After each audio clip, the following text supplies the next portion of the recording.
What's good? What's good? What's good? Welcome back to another edition, another episode, another rendition of the Linc Up featuring Symone Stanley, Lord Brunson, and yours truly, Tone DeShields II from Chalk It Up Sports, where no matter if we win or if we lose, we just got to charge it to the game.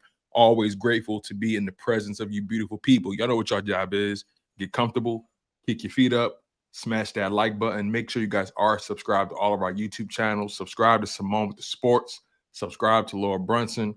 Subscribe to Chalk It Up Sports. Make sure you guys are subscribed to the Linc Up YouTube channel. And it's straight like that. LB, Symone, talk to me. How y'all feeling? I'm cool. And somebody in the comments talking about something. I'm on the ground with the streams, bro. This is like my fourth joint in like 24 hours. You fourth is what? Stream? Yeah, it's like my fourth stream. I did 2 yesterday. With who? I saw the friends. I did the Super Friends joint yesterday, and I did Right. one with Philly Mike, Tuck, and Rome. Who wrong? CFT. Cowboys fan talk. Yeah. Oh.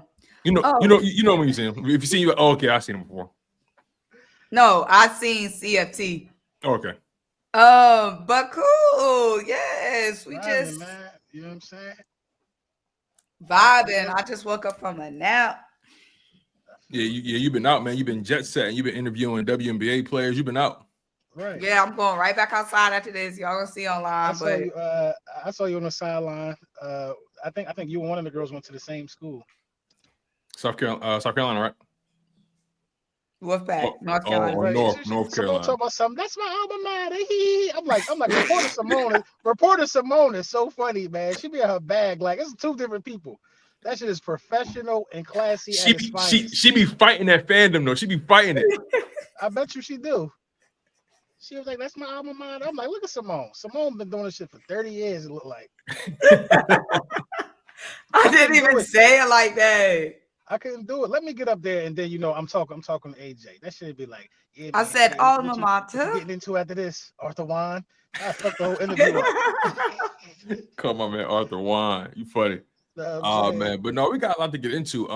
The team is back. OTAs is in full effect. Everybody back in the city. Everybody back to the grind. And they got to defend it. They got to defend that Super Bowl title. They got to defend their right.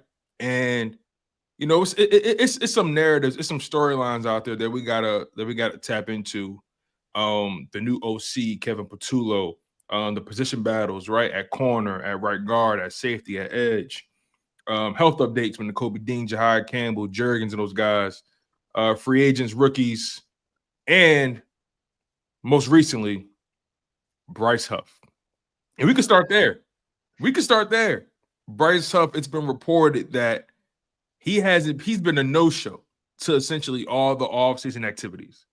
Now, I don't know how true that is, but it's been reported by, I believe, Jeff McClain from the Enquirer. He's pretty reputable. But what's your thoughts on the Bryce Huff situation? For me, at least, I've always been kind of on the fence about whether or not he's going to be on this team come week 1. I also feel like it's hard to come back from what he's been through the previous season. Yeah, he got the money, but to be unplayable in the playoffs, to come to the Super Bowl dressed in a sweatsuit, eating sunflower seeds, and drinking Gatorade in the sideline, you ain't even playing. It's hard to come back from that, even with the money in your pocket. So I want to get y'all thoughts on the Bryce Huff situation. He was there in a sweatsuit eating sunflower seeds? I didn't know he was there, bro. He was there. He was a healthy scratch. He didn't dress for the game. You talking about yesterday? For the no, Bryce. I thought you meant at practice. Okay. Yeah, man, it's hard. Yeah, it's hard to come back from that, man. It's hard to come back for that. When they don't even dress you in a Super Bowl, and we had garbage time minutes, he could have at least been able to log a snap.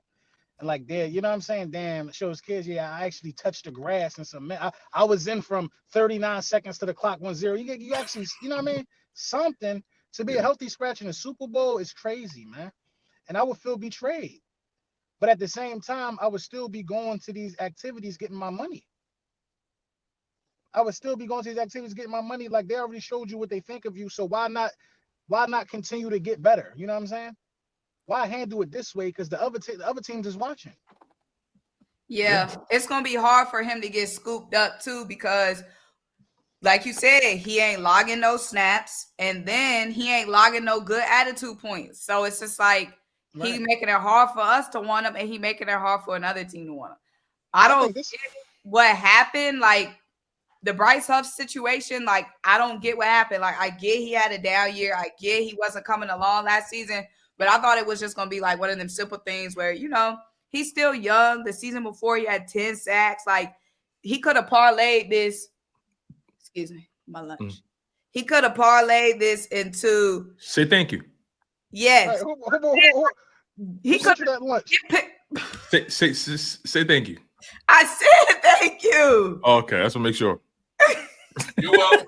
He could have parlayed that into something. You know what I mean? Like he didn't have to go downhill so fast if he just acted right. Yeah, it's bad, man. It's bad, man. It's giving a Hassan Reddick trajectory. Honestly, speaking of that guy, I think this is his last rodeo. He went out sad, boy. No reason. He about to be out the league. Why is he not showing up? The common denominator is he just watched his team that he wanted to stay with win the bowl. But if you wanted to win the bowl with us, you could have just took a less of a bag.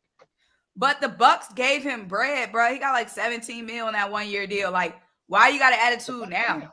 They gave him he got 10 plus mil. It's between 14 and 17 mil, but he got a bag for a 1 year deal. I think Hassan, then that's a good fit too for the Bucks. Exactly. It's like you gonna make the playoffs next season. That's a good fit. But I think wow. He not at OTAs for the Bucks. I didn't know that.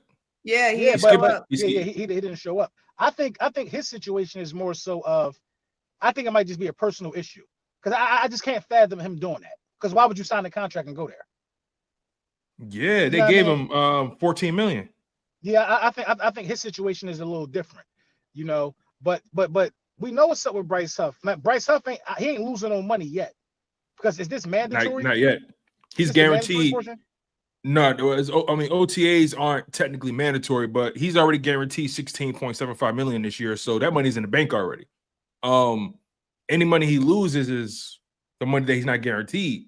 No, he could void some of that money this year if he don't join in the mandatory portion of camp. Okay. They fine you for that. So if you don't join into the mandatory portion, then you lose some of that bread. Okay, yes, that's a good point. They do fine you. They fine you, so technically you are losing the money. That's a good point. What do y'all say? What do y'all say to the notion that maybe the Eagles are saying, "Hey, we're about to move you. Stay home. Don't get hurt. We're about to move you." That could be the case because you're not losing no money. You talking about with Bryce? Yes, with Bryce. Sorry about that. I don't know, bro, because it's giving he moving kind of with a little attitude. Like it's giving moody, ain't it? Yeah, it's giving a little attitude. You know what I mean? Like it's not giving like Bradbury. Like Bradbury, like they had like Bradbury had to understand, but he was still cool. He was still vibing. He was still being him. He was still showing up. He was still showing up. He still had a good attitude. You know what I mean? He still had to pray. Lit. You know what I'm saying? Bryce is giving a little different. Remember early in the season, he deleted everything Eagles off his page. Like, I don't think it's the same. I don't think it's a smooth situation. I think it's a little stank. To your point, there's a play I remember vividly when they recovered that strip sack or recovered that fumble against the Cowboys the first time we played them in Dallas. When the Eagles recovered that fumble, he was nowhere to be found with the team celebrating. Everybody ran it. You know how when the teams get a turnover, they all run to the opposite end zone. And they start celebrating all that. Mm-hmm. He walked the other way. I mean, he was near the action. He completely just walked back to the sideline, then celebrate with the guys. Yeah, Bryce Huff, yeah. Then celebrate with the guys, didn't vibe with the guys. It just, he's since the beginning to me, he's always looked like somebody who was struggling to fit in or struggling to really just buy into his circumstances. He never looked truly happy to be where he was. And that it could just be his face. I don't know. Yeah. I don't know him. It could just be his face. But body language says a lot. Where you are when people are celebrating says a lot. He just never really seemed to fit in. Yeah, he young, man. And, I think he's going to end up going somewhere in the division, to be honest. And that ain't what I want because Bryce Huff do got some game. He just ain't fit where we had. That's what I'm saying. Like, he do got some game. Bro, you had 10 sacks the season before. Like, that's not a fluke. You know what I mean? Like, you come into a new system, it just might not work right away. Like, so he could have went somewhere. That's what I'm saying. Like, he could still go somewhere and he could still stay here and be somebody. Like, Even if he stay on this roster, if things go right, like he could have a bounce back year with us. Like he can't stay here. He can't stay here. He gotta go. Why can't he stay here? He can't stay here because it's he don't fit the system. You know what I mean? He not fitting the system. That has to be the issue. He's not fitting the system. He's not grasping the concepts. He's not doing what he was brought in here to do. That's why he ain't getting no playing time. Now I'm not saying that he can't learn what he's supposed to do, but it's already looking ugly. Like, bro, I'm saying in the event that we don't get a trade partner, like obviously we trying to get rid of him, but I'm saying if we can't, no, he gonna get cut. He gonna get cut. He probably be a post-June cut. We probably gotta eat some of that. He gonna get cut though.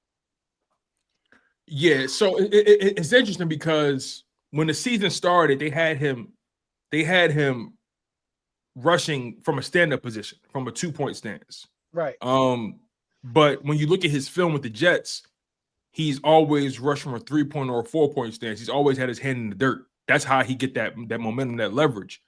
Whenever you saw him rushing from a 2-point stance, he clearly struggled to get. He clearly struggled to connect speed to power. He struggled to get around tight ends. He struggled to get that burst. The moment Fangio allowed him to start putting his hands back into the dirt, you saw the snowball starting to get bigger. And then he got hurt. And then that kind of offset his trajectory as well. And then when he came back, at that point, Jalen Hunt starting to get more snaps. Nolan Smith is coming along. Josh Sweat is doing his thing. And eventually it just became a 3-man rotation. And I agree with you. I do believe Bryce Huff does have game. He just has to be used in the best way possible. And I think Fangio realized that. But I think ultimately, just based off of the moves they made in the offseason, they've prepped themselves to move on from this man. They prepped themselves. They signed Azeez Ojulari. They brought in Josh Uche. They drafted Antoine Powell-Ryanland out of Virginia Tech. They drafted Jahai Campbell, who's capable of rushing off the edge. All these guys have capabilities of not only rushing the passer, but also rushing without putting their hand in the dirt. So, it's unfortunately they thought Bryce Huff can take his game to another level by being able to rush out of a 2-point stance. But as of right now, he's only able to really rush out of that 3-point or 4-point stance, which kind of doesn't make you as versatile. And that's kind of what Fangio's defense is predicated on, being versatile. Yeah. He and shorter sentiments, he just ain't fitting the mold over here. I think he got to go because I firmly believe that Jalen Hunt is about to have a breakout year. I think Jalen. I'm with you on that. Did you see his press conference? I'm with you on that. I didn't see it. I didn't see his press conference. What he talking about? He was talking about how, for one, the biggest thing he learned from the 2024 run is how to follow. Right. He was glued to BG. He studied BG. He studied his vets. He listened to his vets when they spoke. He really learned how to follow, and he really learned how to develop his preparation. And he said going into this offseason, the 2025 offseason, his main focus has been technique and defining his pass rush plan and skill set, because he said the one thing he learned from BG is there's a difference between your pass rush bag versus your pass rush plan. He said you want your bag to be deep, but at the same time, everything in your bag not going to work against this person. So you got to have to develop plans against each individual person you go up against throughout the season. So he was breaking down how his goal is to define his pass rush plan based off the matchups he has. And he's just been really defining his technique, because he knows if you last in his league, all the best guys in his league, their technique is out of this world. So to your point, I think he's ready to I think he's going to have a crazy jump. He said he's been working on power and really working on technique, just getting stronger in technique. Yeah, and I don't want to hinder that by keeping around a guy like Bryce Huff when you already added Azeez Ojulari and Uche, you know what I mean, who also are capable of really having, like, we have a lot of pass rushers that's capable of getting a 10-sack season on this roster. Yeah. A lot of guys, including Nolan Smith. So I just think it's time to close the chapter on this man. He could take the ring or not. That's what it. He could take the ring or not. But I wouldn't want to take no ring if they didn't even let me dress. Listen, you got a ring and $34 million in the bank. You better take that ring. Yeah, you can take the ring. Yeah, take that ring, man. But go ahead, Mo. No, it's fine. Go ahead. No, because it's a wrap. It's a wrap on her. Yeah, we could put it. We could put it. We could I'm pass. Get him out of here. Oh man. Yeah, bro. Respectfully. But speaking of these young guys, right? But you brought up Jalen Hunt. It's some young guys we're looking at. You know, they coming into year 2, guys entering year 3. You know, OTAs. Yo, time flying, bro. Yeah, it is. It is. Quinyon and Coop, not the Rooks. They're not the Rooks. You know They're what's the so OGs. crazy? They the vets. I feel like they always gonna be the Rooks. You know what I mean? Like, you know, mama always the babies. Like that Super Bowl year, they always the Rooks. But you know what's so crazy about it though? Going through a run like that, it ages you in a good way. You know what I mean? Like I'm watching a press conferences from a year ago and the interviews from a year ago and watching them now. There's a certain air around them that's a little different. I don't know if y'all sense it, but Coop and Quinyon, even Jalix, you know, in their interviews, like there's an energy, there's an aura that's a little different around them now. But I think they also understand what they're capable of and what success looks like. And I think it's always good for guys to experience that early. But yeah, you got young guys who got a lot of pressure on them coming into this year. One guy in particular, and this gets into the position battle conversation, Kelee Ringo. Kelee Ringo is a guy who some people still are high on, some people are kind of lukewarm on. And the reality is Kelee is battling for that CB2 spot. And the Eagles have given him a clear runway to be able to go get that spot. Position battles and OTAs are underway. We're going to see how it plays out. But what's your thoughts on all the key position battles going on right now with the young guys? Like I said, at CB2, you got right guard Tyler Steen, got to battle with guys like Trevor Keegan and some of them new guys that came in. The Andrew Makuba versus Sidney Brown conversation that we talked about a while back. And then the edge competition is not getting talked about enough. Uche, Hunt, Ojulari. It's a lot of guys that's competing for reps. And I think it's going to be exciting because all it does is create an environment of competitiveness. And you brought in a lot of guys that didn't experience that success before. So now they want to get to that rooftop with you. Right, that makes sense, man. So in terms of CB2, for me, I think you need to go get a veteran cornerback. I don't care what nobody say, bro. You need to go get you a veteran cornerback that can tackle, a veteran cornerback that can teach these guys something and things like that. Because if you're looking for Quinyon Mitchell to be your best cornerback, that's not a bad spot to be in. But this is his second year. Mm-hmm. This is his second year. You know what I mean? He's still learning how to be a pro and stuff like that himself. So I think you need to go get a veteran cornerback who's been around the block. You know what I mean? I'm not sold on Kelee Ringo. The hips is real stiff.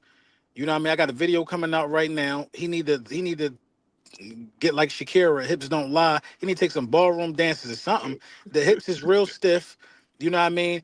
And the drill that I seen from OTAs that I'm gonna talk about in my next video, him and Quinyon Mitchell backpedaling and turning together, and you could see the difference. They're like in the same clip. And you could like clearly see what fluid hip movement look like and what stiff hip movement look like. Stiff hips as a cornerback, that will get you cooked on a double move. That will get you cooked on a double move in the National Football League. So I think you need a vet. I like Kelee as a rotational guy, but you need a vet. Sidney Brown has zero technique. You know what I mean? I hate to be the bearer of bad news. Yeah, we won the bowl. But now we asking guys who are supposed to be on special teams to play prominent roles now. You know what I mean? Sidney Brown, he has no technique. Sidney Brown takes really, really bad angles. But if Sidney Brown hits you, it's going to make some noise because the pads going to collide. But he got to make a good angle, though, to do it. He's a crash dummy. Sidney Brown is what is it? A gunner.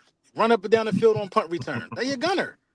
There's nothing wrong with that. We need a good gunner. Sidney Brown's made plays being a gunner in the punt return game, I believe. Yeah, had something specific happened that shifted your opinion on Sidney and Kelee, or have you always felt this way? It's just kind of just been snowballing. What happened was the possibility of both of them starting. Now Sidney been hurt, so I'll give Sidney a little grace. Okay. But Kelee had a fair shot to win a job last year. You know what I mean? He had a fair shot to win the reps that Isaiah Rodgers was getting last year. So Isaiah Rodgers is that much better than him? We only seen Kelee when Isaiah Rodgers was hurt. So that was the moment for you. It was when Isaiah Rodgers clearly showed that he had more. He earned the trust of Fangio versus Kelee. That was the moment for me right there, because if he had trust and he played some snaps, or he started a couple times, or he got more reps in the game than Isaiah Rodgers did, then I would say, okay, it's a legitimate A and B conversation here. Right. But we just went straight with one guy. Sidney Brown, he just been hurt a lot. You know what I mean? And then you lose Gardner Johnson again, and we wasn't the same defense when we lost CJ. So it's like, I don't trust Sidney Brown to be that guy. Tyler Steen gonna win that job. I think Tyler Steen is safe. But those are, we don't talk about the linebacker position enough either. Yeah. Who's going to be opposite of Zach Bond? That's a good question, because N'Kobe's hurt and Jahai Campbell's hurt, and you would think those would be your top two guys in that conversation. And you would think N'Kobe would have the leg up if he was healthy because of the experience and the chemistry him and Bond built up. But because both of them are hurt, now you look at Trotter and Symone Stanley and say, okay, you got a second-year guy in Trotter, you got a rookie in Symone Stanley, who are your only two healthy linebackers that play that role. That's going to be something to watch. That's a good point, LB. But I do think that Trotter will listen to Bond, and I think you'll see the best version of Trotter playing next to Bond. You know what I mean? Bond is that kind of vet. You will see him bring Bond. Like you see, N'Kobe Dean game went to another level playing with Zach Bond. That's a fact. You know what I mean? Them just the facts. I know health took a big toll into that, but I think Trotter Jr. playing next to Zach Bond, you'll see the best. Mondon, he not gonna do it. I want Jahai Campbell to be. Bond made Oren Burks look good. Like that's Bond got Oren paid. He got Burks paid. He got Oren paid. Bro, I was hurt about that. We talked about that. I said Oren Burks was one guy that you should have paid. He got nothing. He ain't make no bag like that. Oren Burks is one guy that we should have paid. But I'm cool with the linebacker situation because I know Zach Bond is going to be there, the guy the ship right or wrong. But man, I saw Jahai Campbell walking next to N'Kobe Dean. Bruh. Jahai Campbell is a freak of nature. You talking about I didn't know he was that big. He was walking next to N'Kobe Dean. I did not know he was that big. Yo. He made Dean look like me. Like I did not know he was that big, man. Right. I just didn't know it, man. But Makuba, I think, is day one. So I don't think it's really too much competition. I think Makuba is just good. I also feel the same way about Ty Robinson. Like those guys are going to get meaningful minutes from the rip. I'm with you on Steen. I'm with you at safety. I feel like at corner, though, it's early, but I feel like Ringo, like, the signs is blinking Ringo right now. Like, it's given they think Ringo's ready right now. I definitely see the competition in every other spot, but I feel like, I don't know, I feel like they think Ringo ready because, just the way that we approached the offseason, knowing the internal options we had, and the fact that it looked like they giving Ringo the runway. But so Symone, I was confused by that last year because Ringo was getting all the preseason reps and he looked good. But we had he still had the competition in the room. It was still the internal competition. It was still Ringo, Isaiah Rodgers, Bradbury, whoever else was in the building. Like he was still only competing with internal competition. And right now, looking at the internal competition, he got the runway. You know what I mean? It's not like we brought in Isaiah Rodgers at the buzzer. Like his competition was already in-house. So the fact that we didn't bring in any legit competition outside of Adoree, who is getting those reps with him so far, it's the Dory or Ringo. But I think linebacker did get very interesting very fast. I didn't know Jihad was hurt.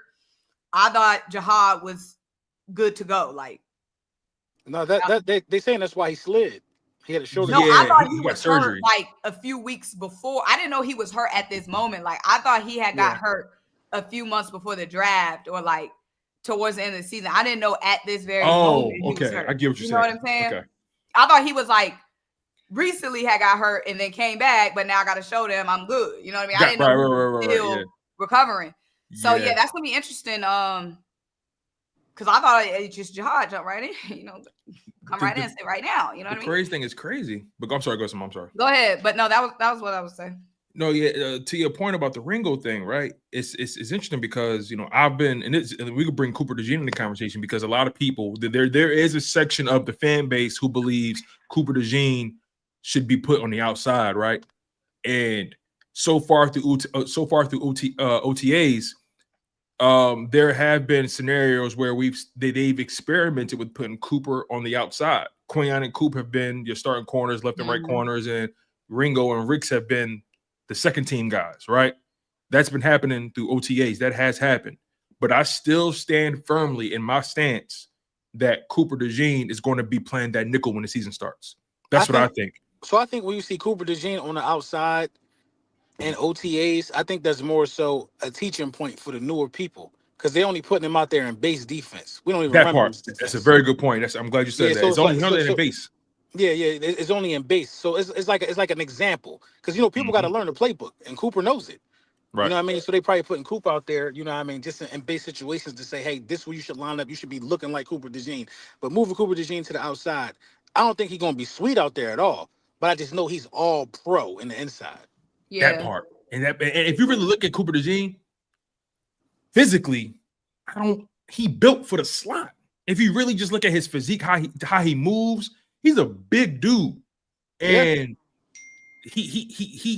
he's built for a guy that can not only play in coverage, but can also, run support. Playing run support, get busy in traffic. Like it's all the best plays that he's made, everything that we know and love him for only can occur if he's in the slot.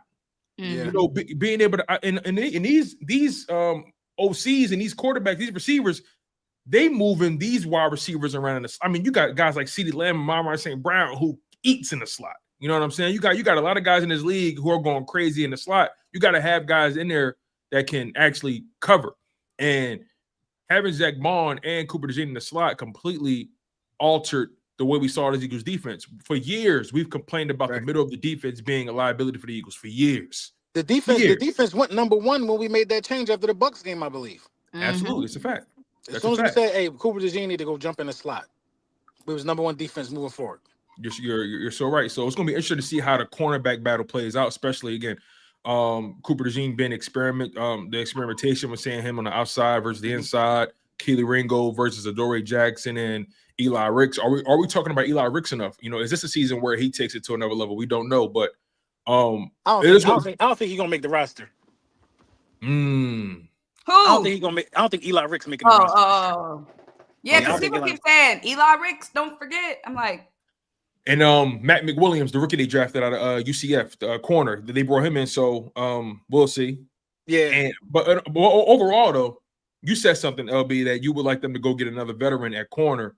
OTAs is that time where they really start to really see, okay, we need to fix this here. Like, you know what I mean? They really look at the roster and say, all right, we got guys on the field now. This ain't going to work. And you'll start to see move. We've seen the Eagles make moves in July, August, and make a last-minute move and ended up working out in their favor. Steven Nelson, remember that move? GJ move. All those moves, I think, occurred in late July, August, or something like that, like a week or two before the season started. So can't put it past this team at all. Just moving the comment. I'm sorry. So, what's interesting, one last thing about cornerbacks is Quinyon Mitchell said that he's playing all over the field. So this is an indication that he's going to be traveling with the other team's number one. You know what I mean? And that could alleviate some pressure on whoever the CB2 is. You know what I mean? Because if Quinyon traveling, then you will always be on the number two guy if you Ringo or whoever it's going to be. Traveling is always funny to me because a lot of people hold that against corners if they don't travel. Right. And my mindset is if you're in a system that doesn't either require you to travel or if your DC doesn't, if it's like for Fangio's scheme is really not designed for guys to travel because he playing his own a lot. It's really not designed for you to travel like that.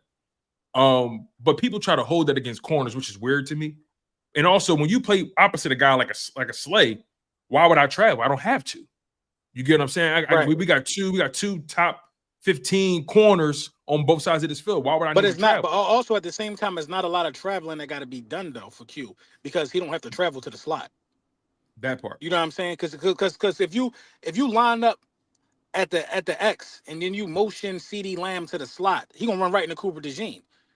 You know what I mean? So Q could stay there. Yeah, Q could stay where he at. But but sometimes you still do want to travel when you play in zone, so you don't let them know you playing zone. You know what I mean? Because when you don't travel, you give up that you playing man. Yeah. So or it's a situation where go ahead. So if you don't travel, you give up that you playing zone. when you travel, you give the appearance that you're playing man. That's why teams use motion. See, if you're gonna follow me, then you got to be playing man. But if you know the playbook, and if you're traveling, you know what you're supposed to do in the zone on both sides, then you know that could confuse the defense. So it's a lot of ways to skin the cat, man. I don't want Ringo to be a liability. Yeah. So maybe he's ready, maybe he's not. Yeah. He brings a lot of athleticism and size to the position. He's somebody that I really want to work, because if Ringo can become the guy, not only does that help the Eagles on the field, it helps them in the front office. Like you don't have to spend extra assets to try to fix that position. Like it just makes things better for everybody on and off the field if Ringo wins. So that's why I want people to really pull for Ringo, because that's something that can help the Eagles in the long run financially. He's on a rookie deal. If Ringo can prove to be starting quality, nobody asking him to be top 10, top 5. Nobody asking for that. If he can be starter quality in this league, next to Quinyon Mitchell and Cooper Dejean and those safeties, that's good enough for me, and that helps you out in the long run on and off the football field. So we should all definitely be pulling for Ringo without a doubt. It's just so like crazy the way Slay played last year. It's like the way he was balling out of control last season. He had a good season last year, yo. He did. He was playing so well that it's like he gave us his best that year. Yeah, people like I don't like when people disrespect. Slay get a lot of disrespect, and I personally feel like I saw a tweet yesterday. It was like Steelers corner Slay. I was like, God, he gone, bro. I'm talking about Steelers corner Slay. My heart. Yeah, he went to a team that don't have no quarterback. They about to not go to the playoffs. Honestly, Slay went there for two reasons. He went there because obviously they paid him the money he wanted, but also, his family got roots in the PA now. He ain't trying to go too far. He ain't trying. Pittsburgh far as hell. But it's Pittsburgh or what? Green Bay. You know what I'm saying? Or like you still in PA, you ain't gotta uproot your family too much. You know what I mean? So I think he went there for that. I think he noticed that this is the last hurrah. He trying to make sure his last season is smooth in terms of just family and not having to do all that travel and uprooting your family. That's what I think. I've been to Pittsburgh. I was in Pittsburgh last year. Jen ain't gonna like it. It's a little slower. I personally don't like Pittsburgh as a city. I don't. I went to college out there. Oh, what college you went to? I went to a medium-sized school, California University of PA. It's like an hour from Pittsburgh. It's like the whole city on a mountaintop or something. Yeah, no, literally, and it's a bunch of one ways. Right. Like like the whole city on a mountaintop. Yeah, on like a island. It's like this rock mountain island. It's weird. But no, you're right. You're right. Let's transition to guys health-wise, right? Obviously Nakobe Dean, he's recovering. Jahad Campbell recovering. Cam Jurgens, Landon Dickerson. Remember, they was in the playoffs dealing with some, with a back and a knee injury. Nolan Smith tore his tricep in the Super Bowl, but he was spotted. He was spotted at OTAs with an arm brace. What? She like go ahead, pass them. But yeah, like give me your thoughts on just Nolan Smith entering year 3, coming off of the Super Bowl, coming off the tricep surgery, and then guys like Jurgens and Landon Dickerson. A lot of those, Jurgens got paid. Nolan Smith is entering year 3. He's looking to get paid at some point. Dickerson already got his money. Just give me your thoughts on these guys health-wise. I mean, go ahead, Symone. First of all, I saw they were talking about Nolan Smith. They were saying at OTAs like how he had the brace on, but like he was still going crazy at OTAs. Yeah, had the helmet on. He a psycho. He's a psychopath. Right. I'm telling you that. So that was good. Great. Obviously positive with him. It's still early, so I'm not trying to like be jarred by anybody that's not practicing. I feel like we already know Nakobe Dean's going to miss a good chunk of time. But knowing that Nolan Smith, he's out there already, don't got to be out there. It's voluntary. So, like, he obviously has to be feeling good. That's a good sign. I didn't realize how many players we had hurt right now until that list came out yesterday. But they were saying, I know Saquon isn't hurt, but, like, Kevin Patullo saying how Saquon don't even look like he played all that workload last season, like how fresh Saquon looked. So I think that was a positive. Yeah, they said, man, Saquon is on the craziest regimen, man. They said the trainers be calling him like when he ain't playing, like, yo, just don't run, just stay off your feet. Like they don't make That's what he Saquon said. do nothing. Yeah, Yo, They he don't was on make the Dejean Saquon do podcast. nothing. He was on Blick and Shit with the Dejean podcast, and they said, like, "What's your routine coming off a season like that?" He said, "I'm gonna be honest. I just started running. Like I just started running. He don't do nothing. He just chilling, walking around, just chilling. What Bro, you mean he just started running? He's saying like he just be cooling? No, yeah, like he's intentionally not running. Oh, he just started running. He just be chilling, so that's how he stayed good. He probably just doing like Keep it light, calisthenics, like little stretches and stuff like that. Yeah, mobility. So if y'all seen AJ Brown, AJ, what's up with this? What's up with this nigga, yo? AJ Brown is having one of the greatest off seasons of a Super Bowl wide receiver I've ever seen. Bro, I don't care what nobody say about that man. I don't care what nobody said about AJ Brown. That's my wide receiver. I don't care what nobody said. One of the greatest off seasons ever. From the workout videos that he putting out, going to colleges, speaking to people, getting engaged. He is just having one of the greatest off seasons ever, man. Just simply putting in more and more work. And you need players like this if you're talking about repeating, bro. You need them like this if you're talking about repeating, man. You need people that's obsessed with not having enough. You know what I mean? He's still hungry. You need it. But I've also hearing good things about AJ Dillon. Yeah. I'm hearing good things about AJ. They say AJ Dillon he look healthy. He look healthy. They say he's looking really, really good. And when you're around the organization, it's banners all in the practice facility. They where they need to be right now. These guys are like, all right, I'm playing on a team that just won the Super Bowl. Like, this team got expectations. This team brought me here because they think that we could win another one. You know what I'm saying? They chorus together. They didn't bring me here to replace Saquon. They brought me here to play with Saquon. That's different. That's the mentality. You're right. That's different. And if AJ Dillon is healthy, scary, y'all. Jalen Hurts gonna have 1,600 passing yards. Yo, here's the thing, bro. It's so spooky. It's so spooky because I think coming off of a season like that, and Devontae as well. Devontae's been going crazy in the offseason. He just dropped a new workout video. Yeah, he doing content too. And he been on like a little media run as well. But what makes the AJ Dillon addition so interesting to me? Why is it so interesting to me? Is because the fact that knowing Saquon came off of that season, he had over 500 touches, regular season and playoffs included. That's including rushing and receiving. He had over 500 touches. That's unheard. That's insane.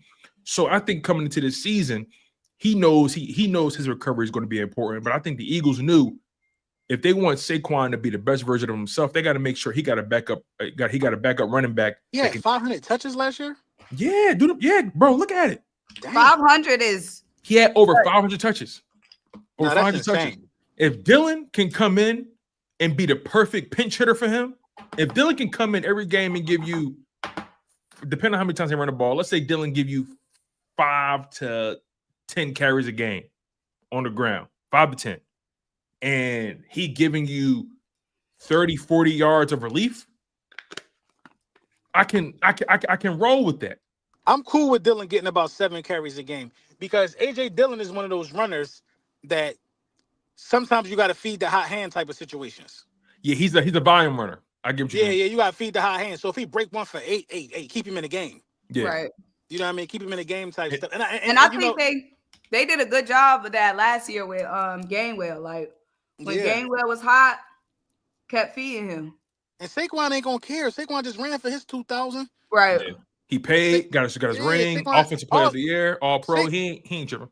Saquon just got to run for 1,200 next year. Simple as that.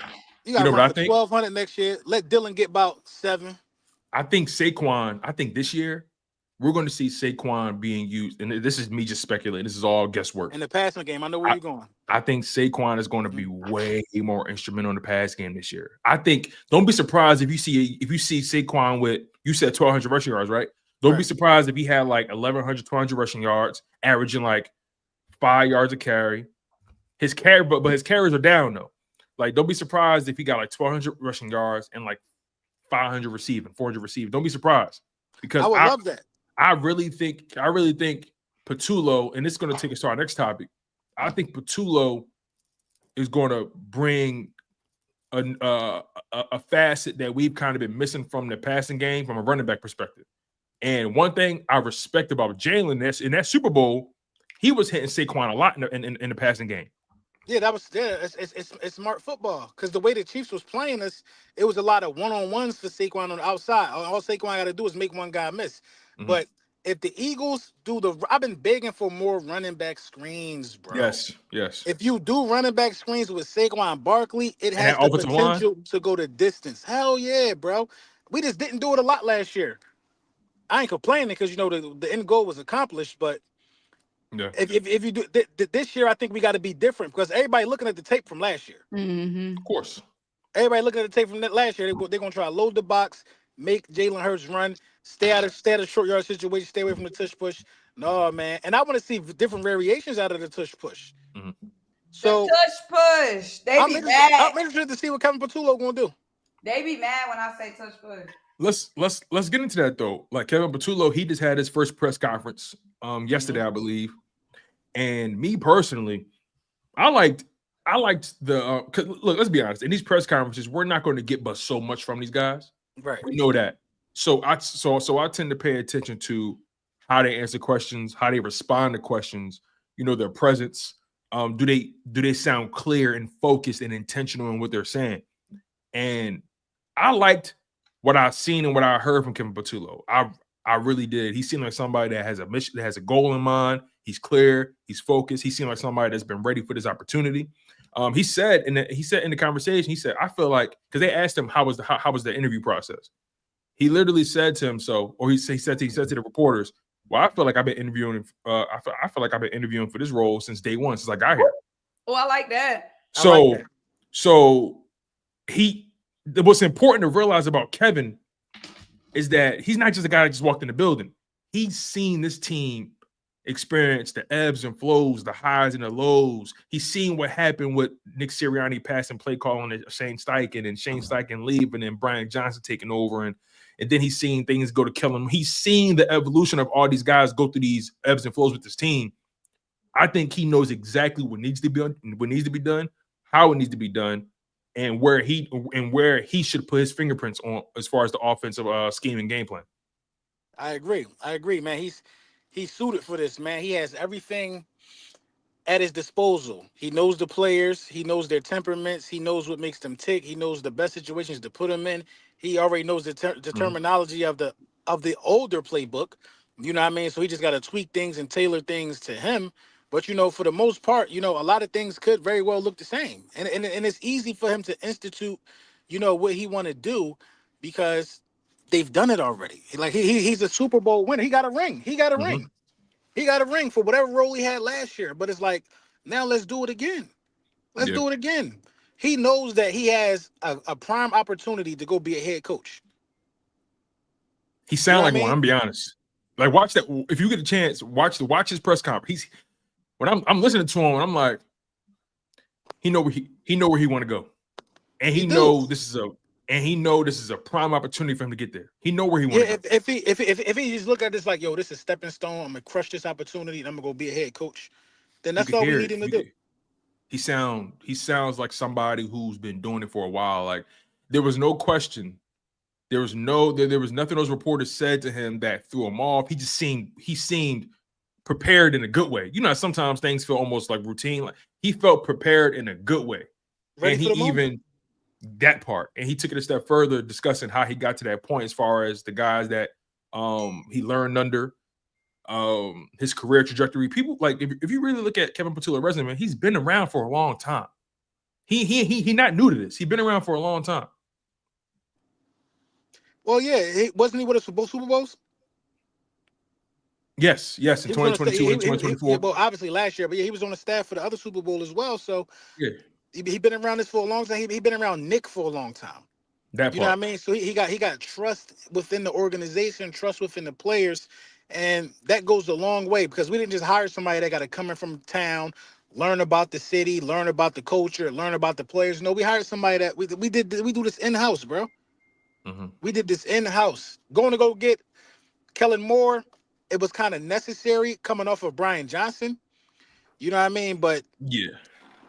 after winning it all, you could do this within the house, man, because this guy's seen it up close with winning it all looks like. And when you got a roster like this, It's easy. let's be honest, they make it easy for you. It's easy. All he kept saying was, my job, put these guys in positions to win. Do whatever they want to do, like put these guys in positions where they can do what they do. Like he just kept reiterating that. And I love that perspective. I know it's simple, but it's a perspective that I feel like some coaches need to adopt more and be more consistent and really lean in. Sometimes it's hard to consistently lean in to what's working because you want to get creative so bad. Yeah, I agree. But if it's working, why change it? But like when you got this offensive line, Saquon Barkley and AJ Dillon, like like you guys got to understand, bro.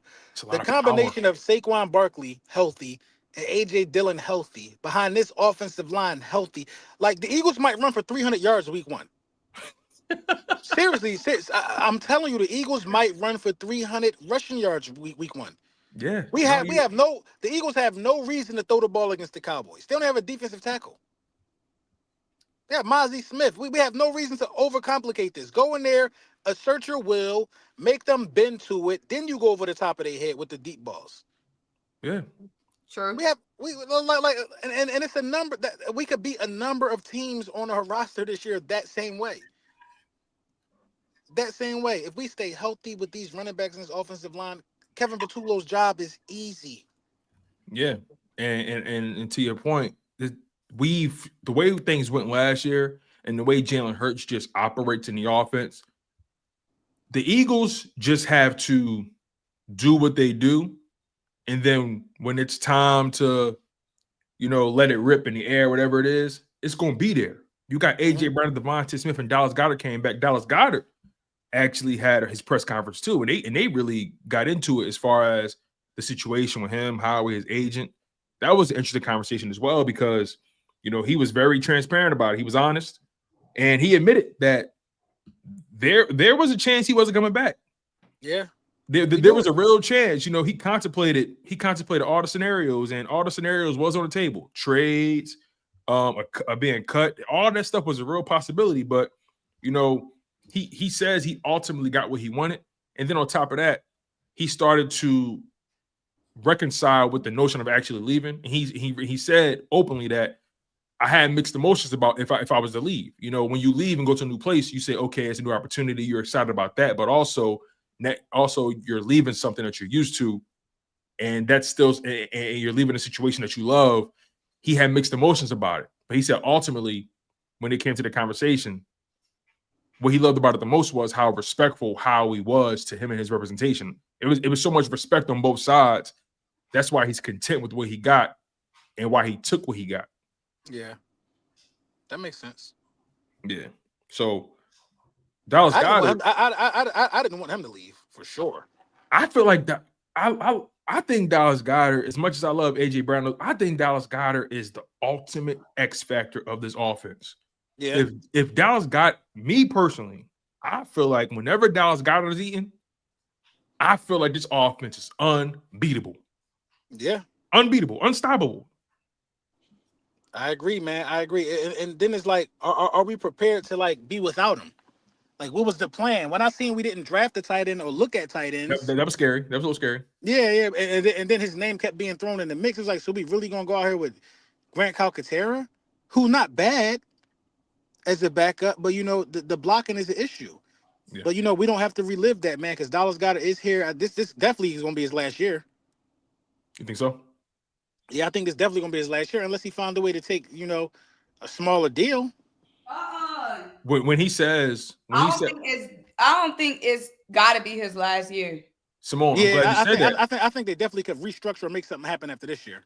I'm glad Symone said that, because even in the press conference, he mentioned how his main concern was not and still is not to be the highest paid guy. He just wants he just wants things to be fair for both sides. He wants things to work on both sides. Like he genuinely wants to be here. He said, listen, I ain't got no ego when it come to this. Being the highest paid guy, that don't mean much to me. Like it's about just making sure we in the room. And I can respect that because he kept saying, I know what I'm worth. They know what I'm worth. We got things done, and we'll see where things go from there. He said I'm focused on this year, and as he should, and the Eagles, as they should, be looking for his future replacement. But they were clearly caught unprepared to move on from him. They had to get the deal done. They had to get a deal done, man. They had to get a deal done, and we got it done, and we saved $4 million in the process. We saved $4 million in the process. So also, that I feel like that was a blessing in disguise because that gives us $4 million of wiggle room where we can make something happen. It's still a lot of veteran cornerbacks that's available. It's still a lot of linebackers that's available. It's a lot of everything that's available. But when you the Philadelphia Eagles, you really only need one or two things. Yeah, man. That's the part where even before the draft, I felt like the Eagles were in better position than most teams in the NFL. You lost Sweat, you lost Milton Williams, you lost Rodgers, you lost Slay, you lost CJ GJ. But I just felt like this team was in a better position than most people. So what y'all think about Asante Samuel? Or Asante Samuel Jr.? He don't like to tackle. Yeah, I know he make plays, but his mentality, I don't think fits what Vic Fangio wants out of those. If you peep last season, all our DBs could tackle. Now, obviously, Slay is not the one Slay is not a guy we think about when it comes to tackling. But when you surround him with a bunch of guys that tackles well, Quinyon tackles well, Cooper tackles well, Reed Blankenship. When you surround him with guys like that, it looks a lot better. You can hide it a little better. So, I just remember Asante Samuel Jr. He did have that season where he was going crazy. Was his rookie year or his second year? He went crazy. I think it was second, and it was like in the postseason. Yeah, he went crazy. But I do find it alarming that a team like the Chargers, and their secondary is good, by the way. I find it alarming that they would just let him walk. A guy that young. I just find that weird to me. Can't tackle, man. That means a lot at this level, man. Can't tackle, can't play press. Oh, we know very well. All too well. He just good at jumping routes. Yeah, and getting his hand on the ball from time to time. Yeah, he's like a weaker version of Ronald Darby. Damn. He's like a weaker version of Ronald Darby, bro. Because Ronald Darby really only gave us like. He wasn't a consistent player. He got hurt. I think it just wasn't. Yeah, he got hurt, but he was good that Super Bowl run. Yeah, that's true. And then Jalen Mills, he was a guy that was willing tackler, but he was a little inconsistent in coverage. Right, because he was naturally a safety. Yeah, he was a safety at LSU, wasn't he? He was a safety. Yeah, and they converted him over. Yeah, but he was great at red zone defense, though. Yeah, he was. Listen, the smaller the area he had to cover, the better. Yeah, he was great. He was great at red zone defense. For sure. Yeah, man. But I mean, that's pretty much all the topics I had on hand. Was there anything else y'all wanted to tap into? Anything people wanted to know about that shady situation? Yeah, okay. I heard about that situation and I watched the video. And when I first saw it, I didn't really pick up on anything. I watched it a couple more times. And I'm like, oh, he said AJ. And look, my whole position is what he's saying. That's not a new revelation. That's not Jalen Hurts specific. And what I mean by that is if an OC gets hired with a team or organization, you're going to assimilate to what that quarterback likes to do. That's not new at all. If you coaching Rodgers, you coaching Brady, Mahomes, all these Lamar Jackson, you go in there to make those guys them and lean into what they do. So I don't like throwing guys' names in it because when you put a name on a bullet, it get a little murky. But in essence of what he said, it's nothing special. There's no revelation about. He didn't really say nothing wrong. But you running around here telling people what somebody told you. That's the issue. That's the only issue. What he said wasn't an issue at all. Oh, AJ Brown told me, bro. Like, what do you mean? Because you know what they're gonna do with AJ Brown name in the media. That part. You know how it's gonna end for AJ Brown, bro. You That part. know. Yeah. That's like, what do you mean AJ Brown told you, bro? So this is my stance. This is my honest stance. I respect what all them old heads did when we ain't have nothing but the Campbell soup memes in the trophy case. I respect all that, but these ain't them times right now, bro. We Super Bowl champions. We 2-time Super Bowl champions. So it's like, at this point, bro, if you're not here to just big up the players and the team at all times, then you're not an Eagles legend. You're not one of the Eagles OGs. You're not. If your sole mission ain't to big up the young players that we got, then you just not one of them ones, bro. Everybody love coming to the city to come out the tunnel to get the cheers, but then you go on TV and do shit like that. Me personally, it'd be seeming like, and I don't really watch that show anymore, but it'd be seeming like Shady be having more reverence for the not the Bills, the Bucks and the Chiefs.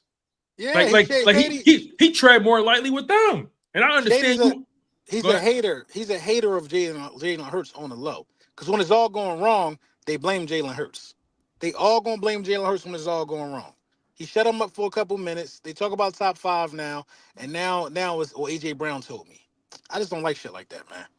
Yeah, because AJ Brown, in my opinion, I think people have finally started to accept AJ Brown for who he is. I've always respected AJ Brown for who he was, but I think especially with this offseason run, the way it's been happening and the real conversations AJ's been having, like this offseason, I feel like he's expanded himself beyond just a football player.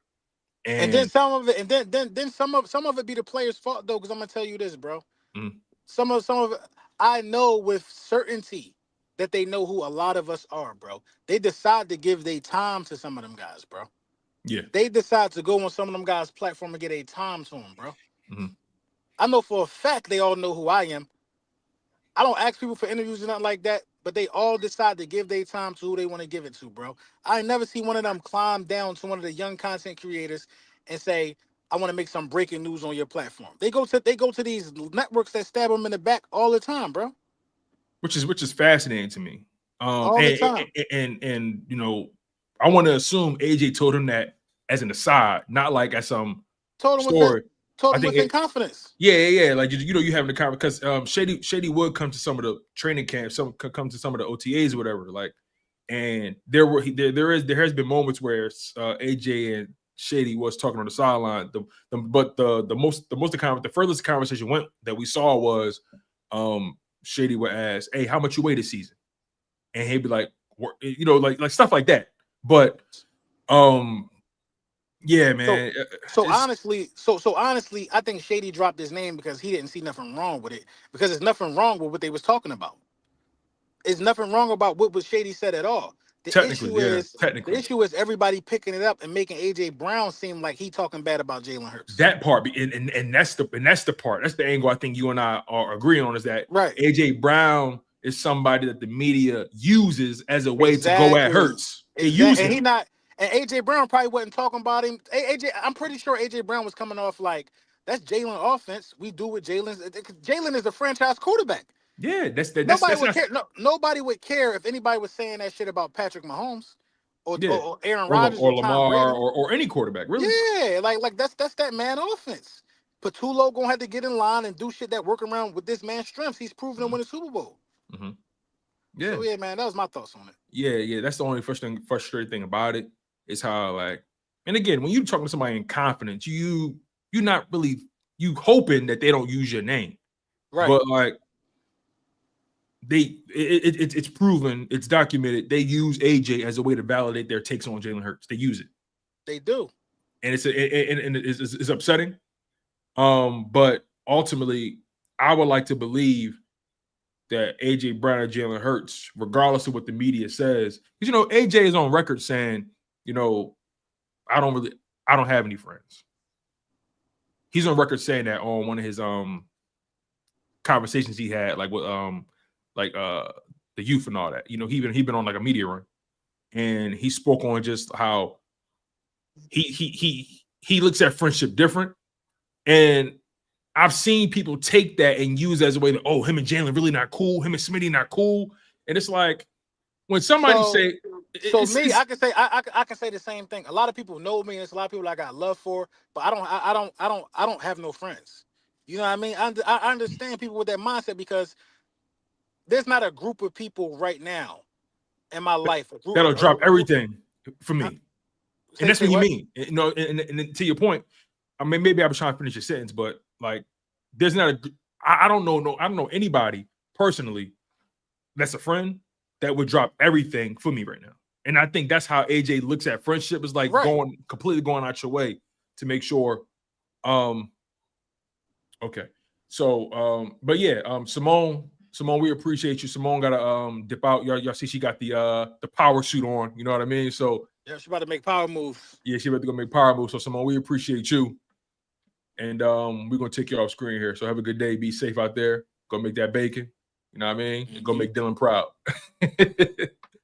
All right. So but yeah, but you was about to say something. No, yeah. I look at friendship kind of the same way that AJ Brown looks at friendship, because some people will literally help you if you call them and you in need.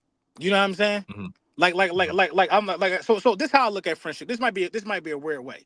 So obviously I live outside of Philadelphia. I don't live in Philadelphia no more. I haven't lived in Philadelphia since like 2009. Actually, I haven't lived in Philadelphia since 2009.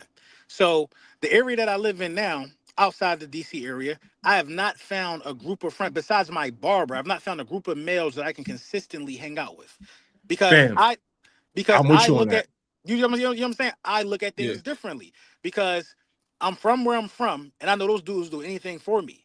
Where I'm from on my block in Philly, I went to the Army. I know those dudes do anything for me because I was in combat with them. These guys out here in the streets, I don't know if they'll go to that extent. You know what I'm saying? So I really can't call you a friend, because I really know people in my life that will literally go to war for me and go to war with me. So you know what I mean? Once you find that group of people that'll do those things for you, it's hard to be like, all right, well, I'm gonna go out here and I'm gonna go hang out with such and such trying to catch a game with me. But then if you go to a game and y'all get into a rumble and it's like a 2-on-5, who are you? Yeah, who are you? Who are you in that situation? Yeah. Who are you in that situation? Facts. Because I'm 6'3", like 240. Everybody come for the big man first. I know my position in this. Who are you? Who are you? Go for the knees. Go for the knees. Exactly. They're gonna run down on me first. Like, who are you in this situation? You know, maybe that's wrong to look at things, but always look at things for the worst. I don't think you're wrong, because to your point, now my experience is different. I didn't go to the military, but I went to college, and there's people that I've been through the ringer with in college. I mean, you know, full transparency, you know, I've had legal trouble in college. They talking about so go get friends, LB. like full transparency. Like, you know, I keep it funky. Like, I had legal trouble in college. That's a fact. You know what I mean? Having too much fun, you know, getting, you know, in you know, with roommates and guys I love.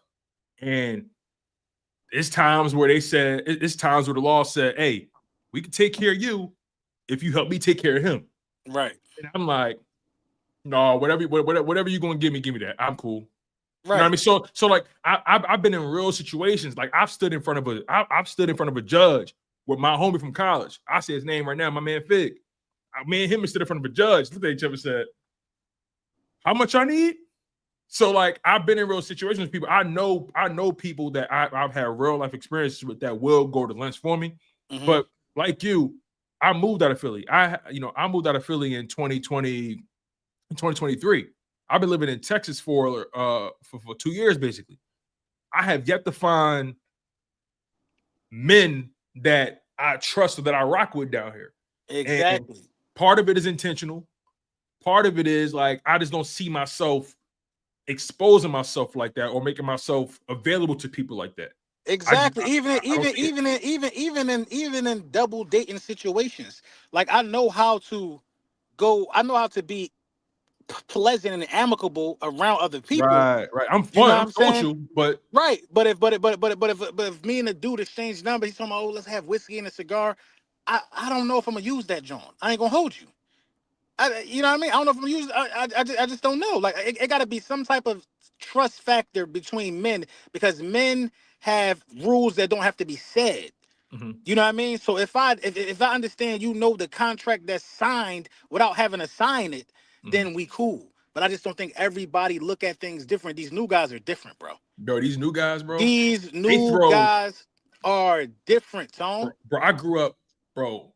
They throw bro around loosely, like my friend. Like I don't know. Coming up, calling somebody my bro was like very like. You didn't just do that. Bro has become part of the lexicon now.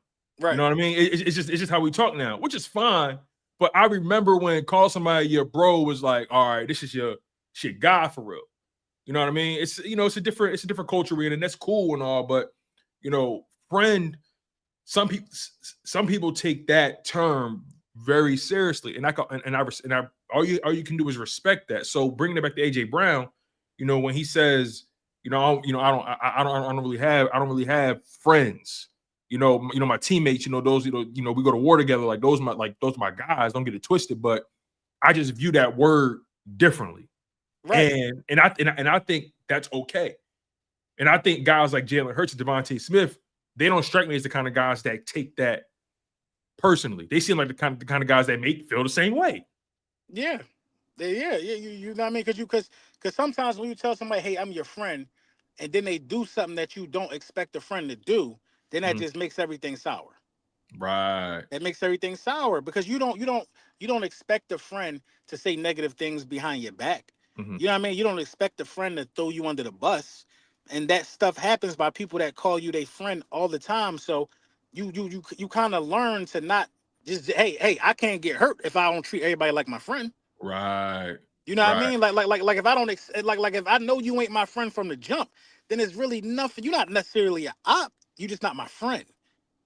You know what I mean? And then, that's cool though. That's cool. Like, shoot, I'd have made more friends doing content. You know what I mean? Like I consider you a friend. You know what I'm saying? I consider Symone a friend, Law Nation a friend. You know what I mean? I've never seen Law Nation in person before, bro. I've been working with this guy for like 5 years, never seen him in person before. Right. But the text in the game that I get from Law Nation, that's a friend. You know what I'm saying? So it's just how your dynamic is with people, man. Ain't nothing wrong with that though. But all the bullies is my friends. All the supporters, all y'all that constantly watching my content, y'all definitely my friends. Because when I was talking in this car by myself with 3 people watching, you know what I mean? We gotta be listen. We family at that point.